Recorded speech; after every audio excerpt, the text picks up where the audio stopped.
them on the other side if somebody wants to slide in. Before we get started.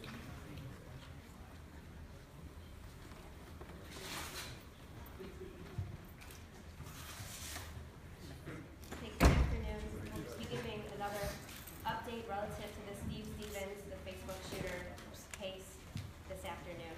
Please bear in mind that this investigation is in the very early stages, and though we will take questions, there's still some information to be gathered. Speaking this afternoon will be Mayor Frank Jackson, Chief Calvin Williams, Special Agent in charge of the Cleveland Office of the FBI, Steve Anthony, and Pete Elliott, U.S. Marshal. Mayor. Well, we have closure in regards to the search for Steve Stevens. The chief and the law enforcement will give you the details of that.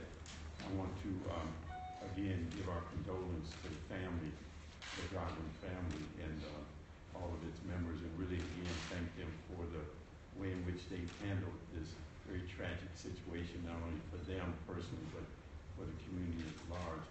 I also want to thank the community. There was a lot of support from the community, not only in terms of the family, but in terms of the law enforcement effort and the kind of information and tips that we were given. And I want to thank our partners, the federal, state, county, local, and other state law enforcement agencies that helped in this regard.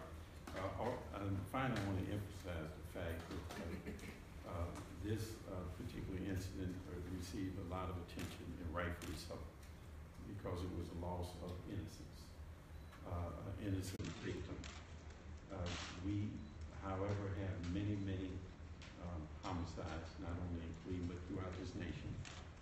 And ultimately, I believe one of the things this has taught us that we cannot resolve this underlying issues of violence, particularly gun violence, if we do not function and operate and have the same compassion and commitment that we've shown here as a community. And finally, I want to thank you as the media. You were very helpful to us in keeping things straight, keeping the facts straight, reporting the stories in a way that that really helped us be able to do our job. So, Chief.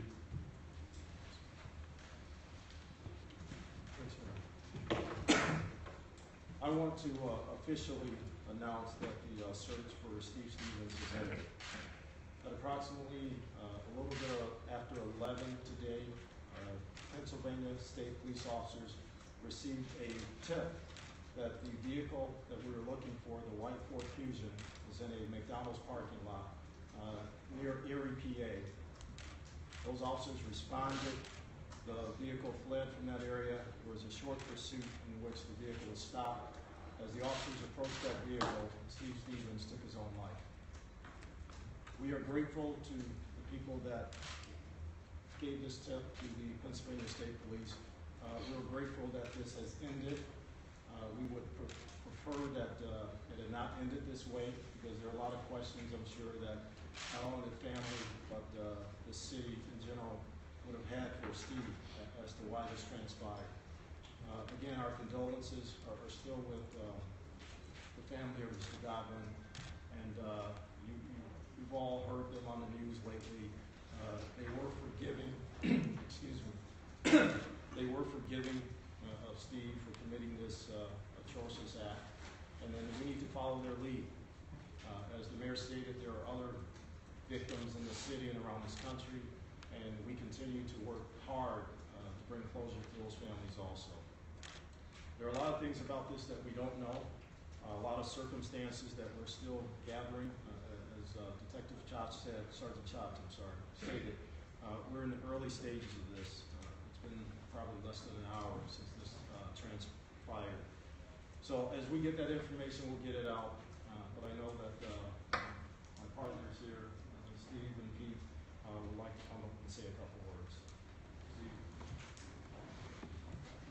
Just real quick, as we discussed, the goal from 2 o'clock Eastern Day was to make sure that no one else was a victim of violence by Mr. Stevens. And even though investigation is continuing, we believe that to be the case. That was the #1 goal. Obviously, the other goal was to bring Mr. Stevens in safely. And unfortunately, he chose that not to be the case. So again, we thank the public. We said from day one, less than 45 hours ago, the public would be key to bringing the tip that was needed to resolve this situation. That's exactly what happened. And kudos to the Pennsylvania State Police for doing an outstanding job in addressing the tip and bringing this to a conclusion. With that, Pete. Just real quick, I want to thank all the men and women standing up here for their dedication, but I also want to thank all the deputy U.S. Marshals, FBI agents, Cleveland police officers, all the officers who have been up all night for the last couple nights working on this case, pursuing every single lead. So I want to thank them for their dedication and their service. Thank you. Before we take questions, just really quick, no information regarding law enforcement tactics is going to be discussed. So we'll open it up now for questions. Chief, talk to us a little bit more about that pursuit, how exactly it unfolded. I know you weren't there, but Again, the parking lot phone call, walk us through that. we're trying to get that information from the Pennsylvania State Police officers. We initially got the information. It was a short pursuit in which the vehicle was stopped. As the officers approached the vehicle, Steve took his own life. Did you suspect it was already there? We had that ping that we talked about yesterday. We searched that area prior. We searched that area initially on Sunday when we got that ping up in that area of Erie, PA. We were in the process today of going back and doing a more thorough search of that area, both ground and air assets, when this transpired. You said previously, I know the U.S. Marshals had said either Stevens had killed himself or he was being helped by someone. Do you guys believe that he was being harbored by anyone throughout this 48-hour period? Again, we don't know. I mean, anybody that's been, that way east in the Erie, PA area knows there are a lot of places to hide. There are a lot of remote areas, there are a lot of woods, farms and barns and things like that. So until we actually can get our investigators out there to confer with the state police officers and really look in the vehicle itself and maybe track back hopefully some people that may have seen him along the way today, we won't actually know where he was and what he was doing. Did he shoot himself in the head? Is that what happened? I don't know. We don't know. Did he die on the scene? Yes, he did. You had talked this morning about, Border Patrol was notified. You didn't know where he could be in the U.S. Is that kind of a diversion? Did you have a better idea? How'd you narrow it down? I can't comment on it.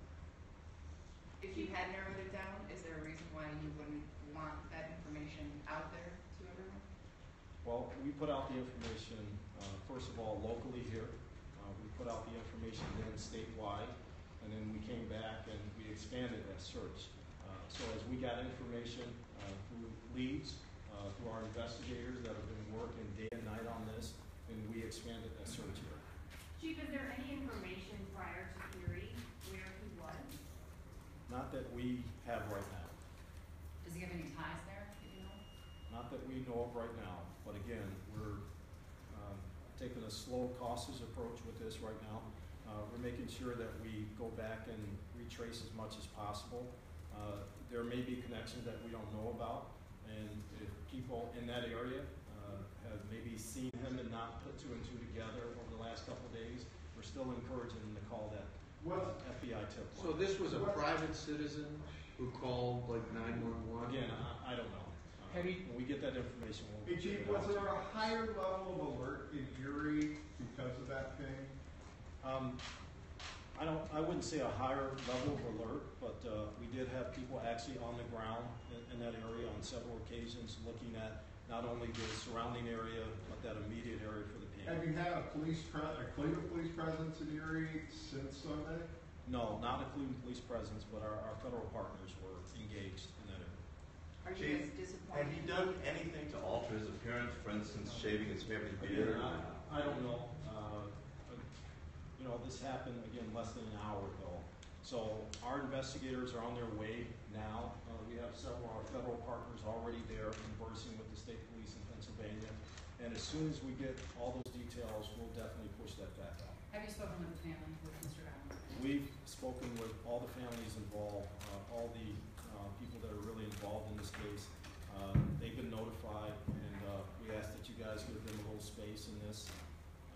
Can you give us a little For bit about them, their it's not reaction? over. So we ask that you give them some space. Are you guys disappointed that it ended this way? I know you touched on it a little bit, but how disappointed are you? Well, I mean, this started with one tragedy and ended, with another person taking their own life. Loss of life is a loss of life. But we would like to have brought Steve in peacefully and really talk to him to find out exactly why this happened. Because there may be other people out there that are in similar situations that we can help by finding out why he did what he did and what kind of drove him to this. And we talked about this a little bit a couple days ago. If there are people out there that are in what we call sometimes a dark place, or they think they need help, they need to reach out and call. They can call the Division of Police, and we can forward things to our Adams Board, our mental health community here in Northeast Ohio. But if you're feeling, not quite right, and if there are things going on in your life that you need assistance with, you need to reach out and call someone, and we'll get you that help. The Pennsylvania police said it was a brief pursuit. Do you know what the definition of brief is in this context? Sure. A block? I don't have the exact measurements, but that's the same information we have. Was it a state police cruiser Yes.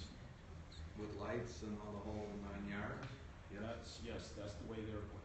Do you know anything about the minutes before that? Was he eating at that McDonald's or? No, we don't have that information. Again, as soon as we get the real finite details of this, we'll get it out to everybody. We'll be talking with the Office of Public Affairs there too, to make sure that we have all the pertinent information to be able to give you guys a little bit more of an update. Like we said, very early in the investigation, the Joint Information Center for Media is still open, and it'll stay open. And as we have more information and it's timely, we'll continue to put that out. Thank you. And one thing before we leave, Marshall hit on it. There were dozens and dozens of officers, not just here in Cleveland, but around this country involved in this. And I definitely want to thank them. I don't think we could have gotten to a resolution this quickly without their help, and definitely without the public's help. That's always crucial in incidents like this. So I want to thank our men and women out there in law enforcement, and definitely thank the people around the country that called in, again, almost 400 tips on this that we had to follow up on. And that just shows the vigilance of the people in this country. Did the partnerships created by the RNC help you to be able to mobilize quicker with federal resources, FBI, U.S. Marshals? Well, the RNC was a big test for us, but we had these partnerships long before the RNC. I mean, I've known Steve for over 10 years. I've known Pete for over 15 years. Eric from ATF, Drew. I mean, we've worked together in the city for the last 20 years. So a lot of people talked about us coming together. We're always together. I call these guys and they're there just like that, and vice versa. So there is no disconnect with law enforcement here in Northeast Ohio. Do you worry with all the attention that has gotten this high-profile case that there could be a ripple effect that other people might be encouraged? No, we're not. We're not even putting that energy out there. I think everybody has learned from this.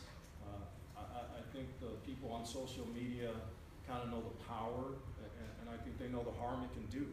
So we've talked before about people not living their lives on social media and being truthful in social media and not harming people via social media. And, this is a prime example. This is something that should not have been shared around the world, period. And, our kids, although they should not have seen this, I'm sure a lot have, they need to take this as a lesson. We can't do this in this country. We just can't do it. Chief, in that vein, have you or any of the other law enforcement officials involved had direct conversations with Facebook about how to prevent this, about this particular incident, how to prevent it in the future? I have not had personal conversations with any social media outlet. We have direct connections with them, but I'm sure this is something that's on the radar, maybe of some of our political leaders, our city, state, and federal leaders out here, to have those conversations, not just with Facebook, but with all social media. All right, thank you. Thank you.